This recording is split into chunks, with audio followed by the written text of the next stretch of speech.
Dami nagtanong kung buntis ba daw yung sister-in-law ko. Mula na. Oh, ayan. Oh.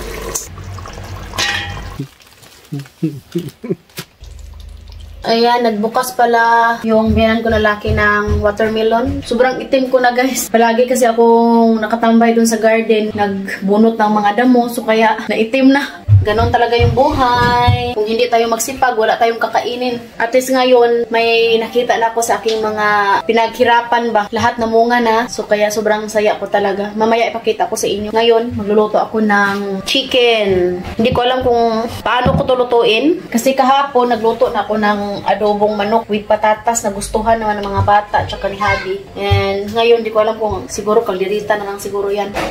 Chicken. Yung mga binan ko, tapos lang kumain. Nilauna na dito. Si mama guys, bagong kulay yung buhok niya. Sige, hello mama. Oh.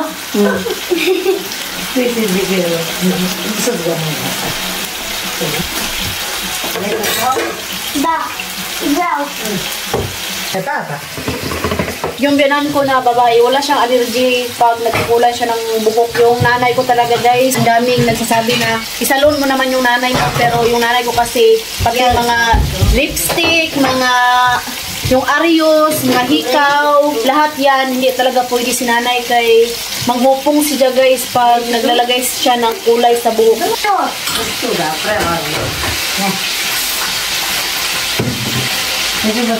Ang ganda ng mga bulaklak dito. Ang haba na rin.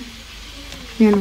Maganda pala yung mga bulaklak. Parang gumamela ba? Tinanim ni mama dito sa gilid para hindi din kami makita ng aming kapitbahay pag naliligo dito. Tapos, sarap i-lub-lub. Okay. Puno ng tubig yung swimming pool.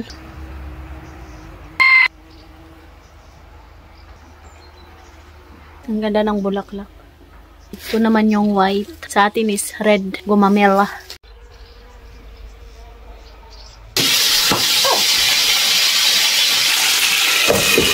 Itong chicken na hiniwa ko, marinate natin to para mamayang hapon, lulutuin natin.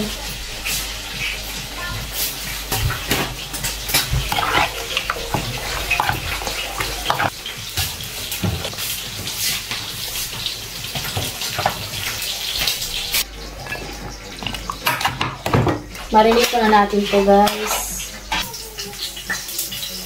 Nakainin ko na yung mga bata. Ito lang yung ulam nila. Late na kasi kaming nagising kay alam nyo na pagbakasyon. Ni-enjoy ko rin na matulog. Kasi pagpasukan na naman, maaga na naman tayong magigising. Alas 5 na dito ng hapon. So, time to prepare na po ng dinner. Ito yung minarinate ko kanina.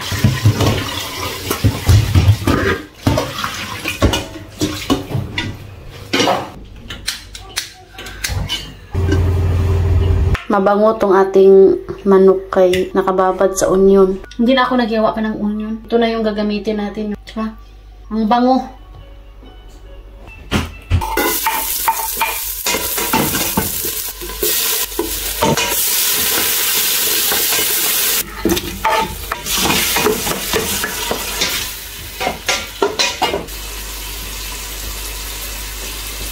Marami yung chicken kasi nga kakain din yung mga binan ko, no? Kakain sila pag mga ganitong luto, like mga lumpia, pansit. Pero pag sabaw, hindi yan sila kakain kaya may iba man yung sabaw nila dito.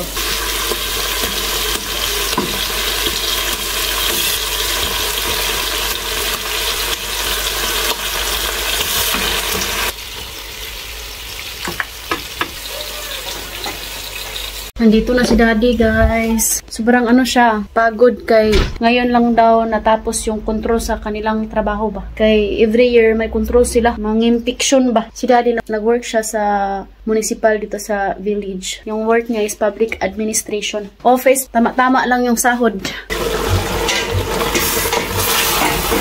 Oo nga pala no, ang daming nagtanong kung buntis ba daw yung sister-in-law ko. Masasagot ko lang sa inyo is hindi pa namin alam kasi nga hindi pa niya sinabi sa amin. Pagdasal natin na sana meron na nga siyang baby sa kanyang tummy no kay para meron na ding pinsan sa si Katusha dito kay kulang first cousin si Katusha dito.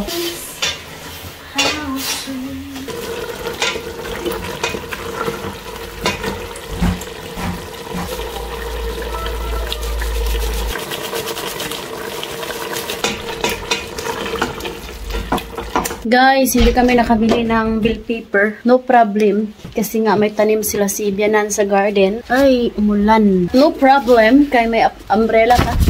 Thanks God, hindi na ako makadilig sa aking mga gulay dito sa garden. Tingnan nyo, ang daming bulaklak ng ating ampalaya. Tapos yung ating sitaw, daming bunga. Tapos yung alugbati, kailangan na rin siyang talbusan kay dumami na naman yung dahon. Kakatalbos ko lang yan. Tapos ngayon, may haharvestin na naman tayo. Ang daming talong yung Bianan ko, hindi pa niya kinuha. Pag may tanim talaga tayo sa bakuran, hindi na natin kailangan pang bumili. Mula na. Oh, tanim to nila ni Mama. Naglisod. Nahirapan si Inday. Vlog is life lagi daw.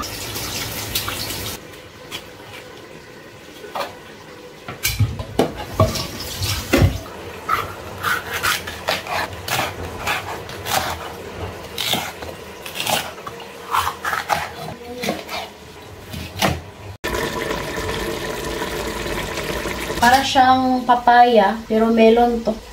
Mabango. Hindi siya masyadong matamis.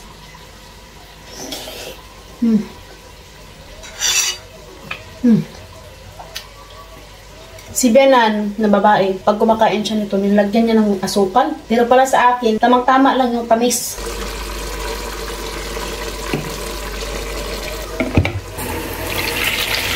Lagyan natin ng tubig. Ayan. Oh.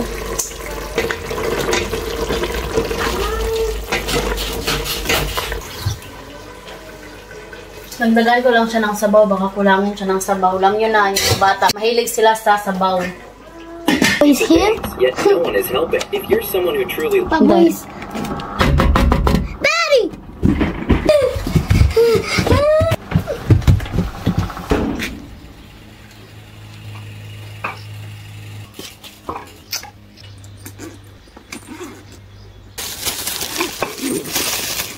That's Katyusha favorite. This is my favorite also. Bumili si Habi ng... What is this? Peach? Peach and banana. Bumili si Habi ng peach kahapon. Naubos namin ni Katyusha. Masarap. This is my favorite water. And the bottle I use to put the grapes here. What is that?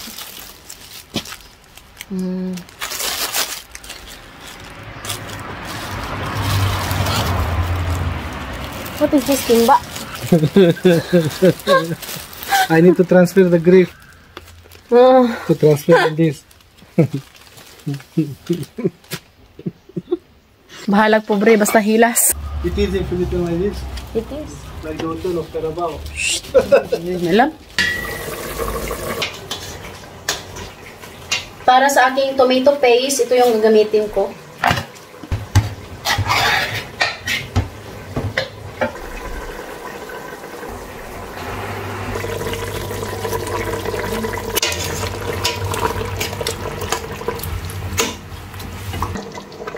Big.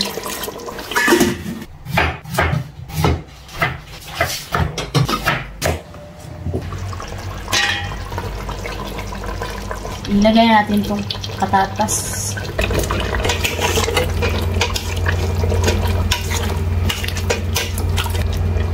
Where is the children? Where they are?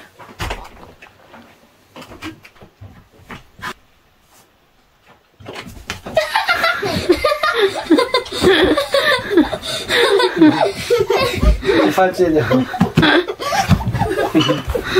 Daddy! Daddy! Ayan.